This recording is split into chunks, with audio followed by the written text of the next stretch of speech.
Good morning children. आज हम पढ़ेंगे lesson cell, structure of cell and its functions. सबसे पहले बात करते हैं what is the cell. Cell क्या होता है? Cell is the basic structure and functional unit of an organism.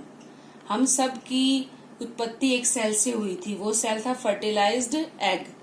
हम सब एक सेल से बने हैं और वो फिर सेल आगे डिवाइड होके ग्रो करता चला जाता है। तो वो एक छोटी सी यूनिट जो का फंक्शनल है, हर चीज को कंट्रोल करती है, स्ट्रक्चरल है, दैट इज कॉल्ड सेल।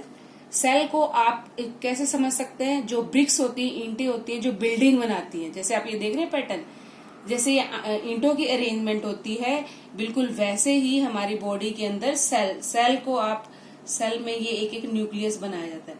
तो अब ये बन गए सेल। तो इसी तरह से हमारी बॉडी के अंदर सेल भी अरेंज होते हैं और हमारी बॉडी को बनाते हैं। हमारी बॉडी ऐसा नहीं है कि एक सेल से बनी है, दो सेल से बनी, नहीं। हमारी बॉडी लाखों, करोड़ों, अरबों, खरबों सेल से बनी हुई है और डेली सेल्स टूटते हैं, फूटते हैं और उनकी मरम्मत होती है। सेल टूटते भी रहते हैं और नए सेल भी बनते रहते हैं। जैसे आपको पता होगा, हम बीमार पड़ते हैं या कोई बीमारी हो जाती है, फीवर हो जाता है, फ्लू हो जाता है, तो उस दौरान क्या होता है, हमारे जो सेल्स होते हैं, जैसे कैंसर में क्या होता है, सेल की एकदम से बहुत ज्यादा बढ़ने शुरू कर देते हैं, उनका मल्टीप्लिकेशन ज्यादा होना शुरू हो जाता है। और इसी तरह से हमारे कोई चोट लगती है, हम बीमार होते हैं, कोई बीमारी होती है, तो हमारे सेल्स टूट जाते हैं, डिस्ट्रॉय हो जाते हैं, तो उनकी जगह नए सेल बनते रहते हैं। ठीक है। अब ये था कि ये डिफाइन थी कि सेल क्या होता है। Basic structural and functional unit of the organism is called cell. Cell को हम कंपेयर कर सकते हैं ब्रिक्स से। अब है डिस्कवर। इसको डिस्कवर किया था रॉबर्ट हुक नामक साइंटिस्ट ने 1665 में। सबसे पहले उन्होंने एक ट्री की बाक को के पीस में, जो जिसको कॉर्क भी कहते हैं, उसको काट के उसमें उन्होंने कुछ जाले देखे थे, उसको नाम दिया था सेल। शेप, इसकी शेप और साइज सेल के अलग अलग होते हैं, डिफरेंट होते हैं। जैसे शेप में राउंड शेप भी हो सकते हैं, स्पिंडल, ब्रांच्ड भी। राउंड शेप जैसे हमारी WBC हो गए, RBC सेल्स हो गई। स्पिंडल शेप राउंड हो गए इस तरह से, और स्पिंडल शेप होती है जो ऊपर से और नीचे से पॉइंटेड होती है और बीच में से क्या होती है, थोड़ी सी ब्रॉड होती है। ये होती है हमारी मसल सेल्स। मसल सेल की जो शेप होती है वो स्पिंडल शेप होती है। और जो ब्रांच सेल होती हैं, जो हमारी नर्व सेल होती हैं, वो ब्रांच्ड होती हैं। ये इस तरह से बनी होती है, ब्रांच सेल होती है, क्योंकि इसका काम काफी मतलब टिपिकल काम होता है, कि इसलिए ये ब्रांच्ड होती है। तो कहने का मतलब है कि सेल्स एक शेप की नहीं होती, वो वेरी करती हैं अलग अलग फंक्शन में। क्योंकि क्या होता है कि जो सेल्स होते हैं, सेल्स मिलके बनाते हैं टिश्यू मिलके बनाते हैं ऑर्गन। तो डिपेंड करता है कि कौन सा ऑर्गन क्या काम करता है, उसी हिसाब से सेल की शेप होती है। साइज भी इसका वेरी करता है। ऐसा नहीं है कि एनिमल छोटा है तो उसकी सेल छोटी होगी और एनिमल बड़ा है तो उसकी सेल बड़ी होगी। हाथी की सेल, ऐसा नहीं कि हाथी की सेल बड़ी होती है, लंबी होती है, और चूहे की जो है सेल छोटी होती है। नहीं, डिपेंड करता है कि वो सेल क्या वर्क करता है। ठीक है। क्योंकि जो मैंने आपको बताया, जो नर्व सेल है, ये नर्व जो सेल है, ये चूहे और हाथी दोनों में ही साइज में लंबी होती है। अब क्या होते हैं, जो सेल होते हैं वो माइक्रोस्कोपिक होते हैं, उनको बिना माइक्रोस्कोप के नहीं देखा वो जा सकता। ये बहुत ही छोटे होते हैं देखने में, और इनकी साइज जैसे सबसे छोटा जो होता है वो 0.1 से 0.5 तक माइक्रोमीटर। बैक्टीरिया का जो सेल होता है उसका साइज ये होता है सबसे छोटा। जो सबसे बड़ा होता है वो होता है 170 to 130 मिलीमीटर, जो होता है ऑस्ट्रिच एक बर्ड है, उसका जो एग होता है वो सबसे बड़ा सेल होता है। अब टाइप्स पे आए तो ये दो तरह के होते हैं, यूनिसेलुलर और मल्टीसेलुलर। नाम से ही पता चल रहा है आपको, यूनि मतलब एक, सेलुलर मतलब सेल। जब एक सेल, जिसमें एक सेल प्रेजेंट होता है वो होता है यूनिसेलुलर। जैसे इसके एग्जांपल आएंगे अमीबा, पैरामीशियम, इन सब में एक ही सेल होते हैं, इसलिए ये कहलाता है यूनिसेलुलर। मल्टी का मतलब होता है ज्यादा, एक से ज्यादा, और सेलुलर होता है सेल। जिस ऑर्गेनिज्म में एक से ज्यादा सेल होते हैं that are called multicellular. उसमें सारे हमारे प्लांट, एनिमल्स, हम इंसान, ये सब हम सब मल्टी सेलुलर में आते हैं। एक और नाम आता है प्रोकैरियोटिक और प्रोकैरियोट एंड यूकैरियोट। मतलब जो यूकैरियोट होते हैं उसका सेल यूकैरियोटिक सेल कहलाता है, जो प्रोकैरियोट होते हैं उनका जो सेल होता है वो प्रोकैरियोटिक सेल कहलाता है। अब मैं आपको इन दोनों में डिफरेंस बताती हूँ। प्रो का मतलब होता है फाल्स भी कह सकते हैं, प्रिमिटिव भी कह सकते हैं, ठीक है। इसका मतलब क्या हो गया, फाल्स, और कैरियोट का मतलब हो गया न्यूक्लियस। यानी जिस सेल में जो न्यूक्लियस है वो फॉल्स होता है, यानी जो क्लियर नहीं होता है, उस पे जब न्यूक्लियस पे न्यूक्लियर वॉल नहीं होती, यानी आप बता नहीं सकते कि न्यूक्लियस कहाँ से स्टार्ट हो रहा है और जो साइटोप्लाज्म है वो कहाँ से स्टार्ट हो रहा है, यानी कि न्यूक्लियस पे एक क्लियर वॉल नहीं होती है, that is called eukaryotic cell. और इसके एग्जाम्पल में आते हैं बैक्टीरिया, जो सारे बैक्टीरिया हैं, और ब्लू ग्रीन एल्गे, ये इसके एग्जाम्पल्स हैं। अब यूकैरियोट, यू का मतलब क्या होता है, ट्रू, और कैरियोट का मतलब है न्यूक्लियस। तो इट मीन्स जिनके अंदर ट्रू बिल्कुल सही न्यूक्लियस होता है, जिसकी न्यूक्लियर वॉल होती है, जिसमें न्यूक्लियोप्लाज्म होता है, क्रोमेटिन होता है, सब कुछ डिफाइन होता है, अलग अलग होता है, बिल्कुल साफ दिखाई देता है, उनको कहते हैं यूकैरियोट। यूकैरियोट में वही सब आते हैं जो आपको मैंने मल्टीसेलुलर में बताया, प्लांट, एनिमल, इंसान, वो सब इसी के अंदर आते हैं, ठीक है।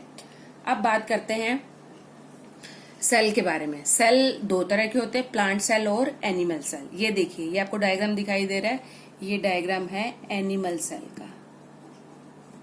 इस वीडियो में मैं आपको एनिमल सेल के बारे में बताऊंगी, और नेक्स्ट वीडियो में हम बात करेंगे दोनों में डिफरेंस एंड प्लांट सेल के बारे में।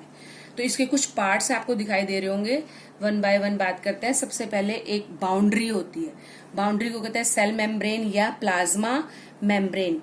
ये क्या करती है, ये एक सेल को दूसरे सेल से अलग करती है, और ये सेमी परमिएबल होती है, पोरस होती है, इसके अंदर होल्स होते हैं जिससे मटेरियल अंदर बाहर, इन एंड आउट जा सकता है, ये अलाउ करता है, ठीक है। दूसरे नंबर पे बात करते हैं, ये लिखा है साइटोप्लाज्म। साइटोप्लाज्म क्या होता है, सेल के अंदर जो लिक्विड भरा हुआ है। न्यूक्लियस और सेल मेम्ब्रेन, न्यूक्लियस और सेल मेम्ब्रेन के बीच में जो लिक्विड भरा होता है सारा, उसको बोलते हैं साइटोप्लाज्म।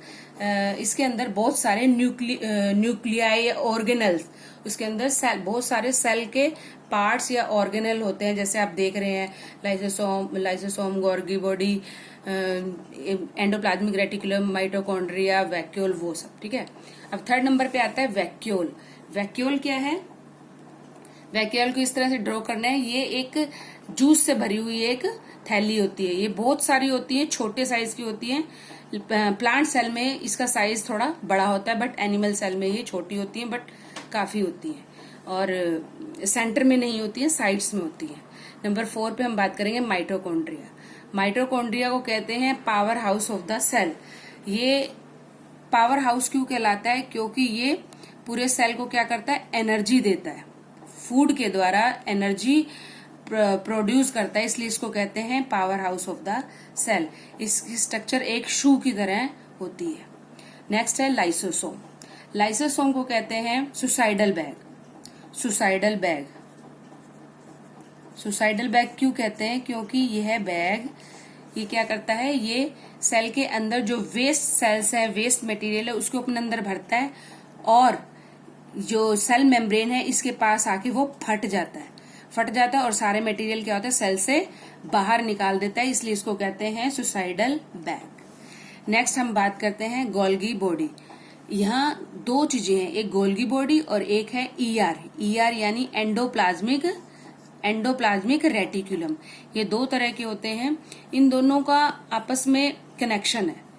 ये भी जो एंडोप्लाज्मिक रेटिकुलम है दो तरह के होते हैं, एक रफ होते हैं, एक स्मूथ होते हैं।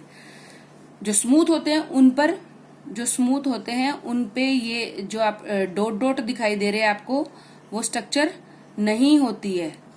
उन पे ये जो स्ट्रक्चर होती है, ये स्ट्रक्चर मेनली क्या है, राइबोसोम है, वो स्ट्रक्चर नहीं होती। ये स्मूथ एंडोप्लाज्मिक रेटिकुलम है और ये रफ है। क्या है कि जो राइबोसोम होते हैं ना, पहले आपको इसका बता देती हूँ। जो राइबोसोम होते हैं वो, उनका काम होता है प्रोटीन सिंथेसिस का, और वो कहाँ पे पाए जाते हैं, वो सेल के अंदर भी रहते हैं और ईआर एंडोप्लाज्मिक रेटिकुलम पे भी होते हैं, दिखाई दे रहा है आपको। तो इनका काम होता है प्रोटीन सिंथेसाइज करना। ये प्रोटीन सिंथेसाइज करके किसको देते हैं, ईआर को देते हैं। राइबोसोम बनाते हैं और किसको देते हैं, ईआर को, एंडोप्लाज्मिक रेटिकुलम को देते हैं। एंडोप्लाज्मिक रेटिकुलम इसको किसको देते हैं, गोल्गी बॉडी को। तो गोल्गी बॉडी का काम होता है इसको मतलब इसको पैकेज करना, इसको और अच्छी क्वालिटी में चेंज करना। तो इसका काम होता है उसको स्टोर करना, ठीक है। तो ये राइबोसोम, एंडोप्लाज्मिक रेटिकुलम और गोल्गी बॉडी, ये इन तीनों का काम मैंने आपको एक साथ बता दिया। ये इन तीनों का आपस में कनेक्शन होता है। तो अब नेक्स्ट आता है न्यूक्लियस। सेंटर में एनिमल सेल के, याद रखिएगा, एनिमल सेल के सेंटर में एक राउंड स्ट्रक्चर होती है, उसको कहते हैं न्यूक्लियस। डिफरेंस क्या है, प्लांट सेल जो होता है ना, ये तो एनिमल सेल है। जो प्लांट सेल है उसमें न्यूक्लियस साइड में होता है और सेंटर में एक बहुत बड़ी वैक्यूल होती है। ये डिफरेंस होता है, वो मैं आपको नेक्स्ट वीडियो में बताऊंगी। अब बात करते हैं न्यूक्लियस। न्यूक्लियस के 3 पार्ट होते हैं। एक तो क्या है, न्यूक्लियर मेम्ब्रेन। नेक्स्ट होता है न्यूक्लियोप्लाज्म, जो इसके अंदर लिक्विड भरा होता है उसको बोलते हैं न्यूक्लियोप्लाज्म। और इसके अंदर एक गोल स्ट्रक्चर होती है जो कहलाती है न्यूक्लियोलस। ठीक है। तो न्यूक्लियस के ये 3 पार्ट है, 2 ये रहे और एक ये रहा, ठीक है। ये 3 पार्ट है। अब इसके अंदर ना एक थ्रेड लाइक स्ट्रक्चर, ये देख रहे हैं आप, धागे की तरह स्ट्रक्चर होते हैं जिसको बोलते हैं क्रोमोसोम्स। ये है आपके क्रोमोसोम्स बहुत इंपॉर्टेंट होते हैं। इनका क्या फंक्शन है, ये जेनेटिक मटेरियल है। आपने देखा होगा बच्चों में कुछ, जैसे बच्चे हैं अपनी आईज पापा जैसी है या मम्मी जैसी नोज है या फेस या बाल, जो भी हम बोलते रहते हैं। तो जो बच्चों में कैरेक्टर जाते हैं पेरेंट्स के, वो ये क्रोमोसोम की वजह से ही ये कैरेक्टर जो है, जब सेल डिवीजन होता है, जब फर्टिलाइजेशन होता है, तो पेरेंट्स के दोनों के गुण किसमें चले जाते हैं, नेक्स्ट जनरेशन में ट्रांसफर होते हैं। वो होते हैं क्रोमोसोम की वजह से। तो ये, और ये क्रोमोसोम कहाँ पे होते हैं, न्यूक्लियस के अंदर। याद रखेंगे, न्यूक्लियस के अंदर थ्रेड लाइक स्ट्रक्चर होती है, उसको बोलते हैं क्रोमोसोम। और क्रोमोसोम कितने होते हैं, 46। इंसानों में कितने होते हैं, 46 क्रोमोसोम होते हैं। तो ये था सेल के बारे में। आपने इसमें पढ़ा लेसन में सेल क्या होता है, किसने डिस्कवर किया, उसकी shape, size, type, 2 unicellular, multicellular, prokaryote and eukaryote. और पढ़ा आपने एनिमल सेल के बारे में एंड उसके डिफरेंट पार्ट्स। और साथ साथ मैंने आपको उन सब के फंक्शन भी बताए। तो आपने ये वीडियो देखनी है, इसको सब्सक्राइब भी करना है और इसके मेन पॉइंट्स हैं वो आप नोट डाउन करेंगे। नेक्स्ट वीडियो में मैं आपको बताऊंगी प्लांट सेल के बारे में, इन दोनों के डिफरेंस के बारे में। Okay, good bye.